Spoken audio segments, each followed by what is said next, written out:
So guys, A.J. Brown is finally gone. And the problem is not why he left or how he left. That's done now. The real question that actually matters is, can Jalen Hurts manage without him or not?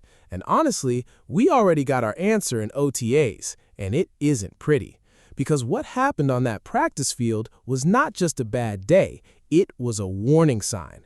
And on top of that, now Sean Mannion is testing Jalen Hurts in a completely different way than this offense has ever done before. And when you see what that looks like, it starts to make a lot of sense why people are worried. What's up, Birds Gang? Welcome to the NFL Playbook Eagles. If you're new here, don't forget to hit that subscribe button.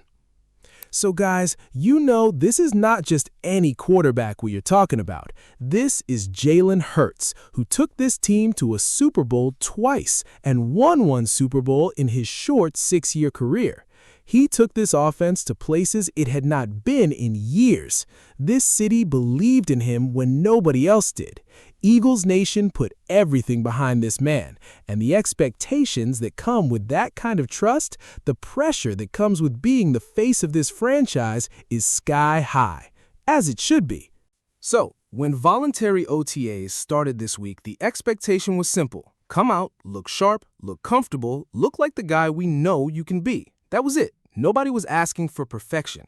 This city never asks for perfection. They ask for effort. They ask for toughness. They ask for a sign that the guy running the show is locked in and ready. And then the very first rep happened. 7-on-7 drills. First snap of OTAs, Jalen Hurts drops back, scans the field, and fires a pass. And right there, on that very first throw of the entire practice, Jeremiah Trotter Jr. steps right into the throwing lane, picks the ball off clean, and walks away with the interception. Not a deflection, not a tipped ball at the line. A direct throw straight into the linebacker's chest. Pitch and catch. Done. Now let me tell you exactly what went wrong on that play, because this is important. Jeremiah Trotter Jr. was dropping into zone coverage underneath. His job was to take away exactly that throwing window, and the read Hurts needed to make in that moment was a zone recognition read. He needed to see Trotter dropping, feel the window closing, and move his eyes to the next option. That is basic zone processing.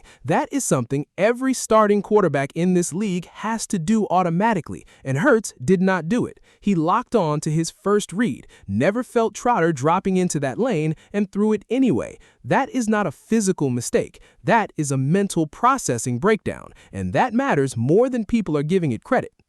And I keep coming back to this because the context here is everything. This was voluntary OTAs. No pads, no pass rush, no contact whatsoever. This is supposed to be the easy part. And on the very first rep of the very easiest practice of the entire offseason, that is what I saw. Which brings me to the grade, and this is the part people are missing. Hurts completed 9 out of 14 passes on the day.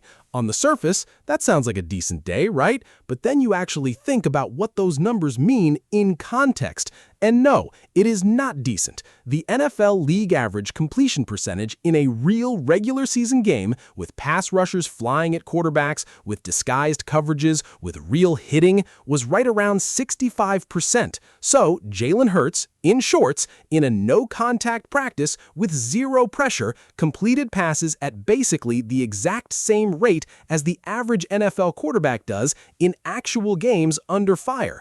That is a C- grade situation. WIP's beat reporter Eliot Shorr-Parks gave him that grade, and he was right, because the standard for an OTA completion percentage when a franchise quarterback is operating in these perfect conditions should be significantly higher than what you produce under game pressure. The 2 touchdowns are real, I will give him that, but 1 interception, a 64% completion rate in a voluntary practice setting for a quarterback who just lost his #1 receiver and is being asked to learn an entirely new offensive system, that warning sign is real, and it connects directly to everything that is happening with this offense right now.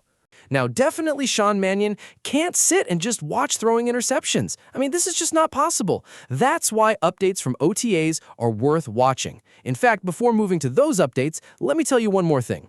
Jordan Mailata, our starting left tackle, just said that the new offensive coordinator is an evil genius. Now, Now, honestly, this is very interesting. Look, Sean Mannion comes from the Matt LaFleur and Sean McVay coaching tree, and what those offenses are built on at their absolute core is under-center operation, real play action, pre-snap motion that actually means something because it is coming from a genuine run threat out of a true under-center alignment. That is the DNA of what Mannion is installing in Philadelphia right now. And even more interesting thing is that over Jalen Hurts' entire Eagles career, he dropped back from under center and threw a pure pass with no play action, no quick rollout, no designed movement. He historically has done it less than 1% of the time. Think about that. For 5 full seasons, Jalen Hurts has lived almost exclusively in the shotgun. His timing, his vision, his footwork, all of it is calibrated to seeing the field from 5 yards back. That has been his world. That has been his comfort zone. And Mannion is now expanding that world. He is repping under-center concepts in June because he believes this offense with Jalen Hurts at the controls can be something we have never seen before in Philadelphia. They are building it into the base offense right now. They are putting in the reps early because Mannion knows that when this clicks, when Hurts fully locks into this system, the ceiling of this offense goes to a completely different level. That is the belief in that building. That is the vision Mannion is bringing to this team.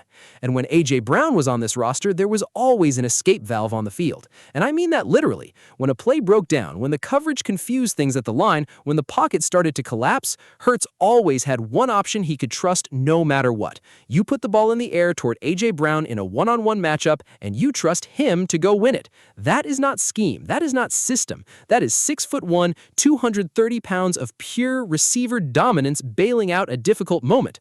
Now, that option does not exist anymore. So what happens when the escape valve is gone and the processing breaks down at the same time? You get what we saw on the very first rep of OTAs. Because in every previous year, even when the processing was slow, even when the coverage was confusing, there was always A.J. Brown somewhere on that field to reset his eyes to and bail the play out.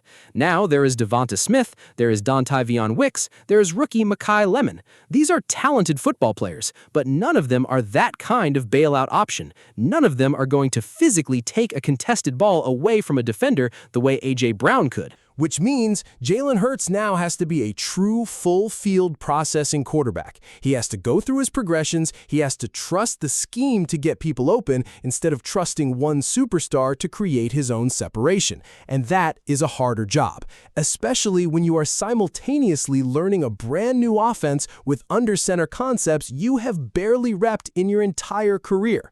Now look, I am not going to sit here and pretend that one bad OTAs practice means this season is over. That is not what I am saying, and that is not what this city wants to hear either. I genuinely believe that Jalen Hurts is the kind of guy who sees this challenge and runs straight at it. He has shown that over and over again throughout his career here. But what I am saying is that the questions are real, the concerns are legitimate, and the window between now and when this team runs out in Lincoln Financial Field in September is the most important development stretch of Jalen Hurts' entire career, because the escape valve is gone, the system is new, and the pressure of this city, the weight of Eagles Nation's expectations is sitting on his shoulders like it has never sat before. This is the moment where Jalen Hurts either takes the next step and becomes a true system quarterback who can process the full field and operate within Sean Mannion's scheme, or the problems that day one of OTAs exposed become the story of this entire season. The talent is there. The coaching is there, the belief in this building is there, but the work starts right now, and Eagles Nation is watching every single rep. That's where I'm at with it, Birds Gang. Drop your thoughts in the comments, and I want to know what you think. And if you're not subscribed yet, hit that button right now because we talk Eagles every single week, and you do not want to miss what's coming next. Fly, Eagles, fly!